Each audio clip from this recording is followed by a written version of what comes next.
story in the form of a dream. I don't know why I have to tell it, but I know what it means. Close your eyes, just picture the scene as I paint it for you. It was World War II when this man named Kenji woke up. Ken was not a soldier, he was just a man with a family who owned a store in LA. That day, he crawled out of bed like he always did, bacon and eggs with wife and kids.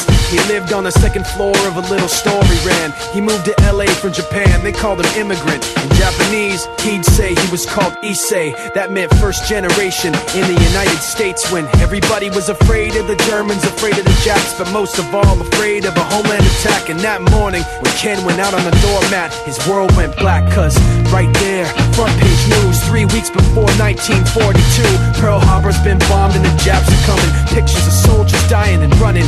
Ken knew what it would lead to, just like he guessed. The president said the evil Japanese in our home country would be locked away.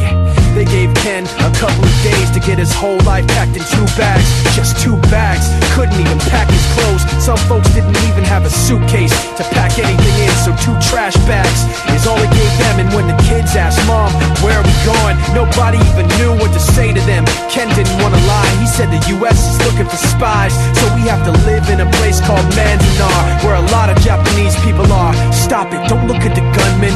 You don't want to get the soldiers wondering if you're gonna run or not, cause if you run then you might get shot. Other than that, try not to think about it. Try not to worry about it being so crowded. But someday we'll get out, someday, someday. Now they're in a town with soldiers surrounding them. Every day, every night, look down at them. From watchtowers up on the wall, Ken couldn't really hate them at all. They were just doing the job, and he wasn't gonna make any problems. He had a little garden, vegetables and fruits that he gave to the troops in a basket his wife made. But in the back of his mind, he wanted his family's life saved. Prisoners of war in their own damn country, what for? As time passed in the prison town, he wondered if he'd live it down if and when they were free. The only way out was joining the army, and supposedly some men went out for the army, signed on, and ended up flying to Japan with a bomb. That 15-kiloton blast put an end to the war pretty fast. 2 cities were blown to bits.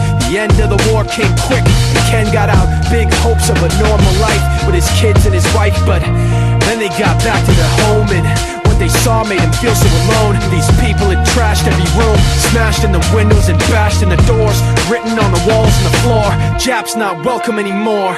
And Kenji dropped both of his bags at his sides and just stood outside. He looked at his wife without words to say. She looked back at him, wiping tears away, and said, someday we'll be okay, someday.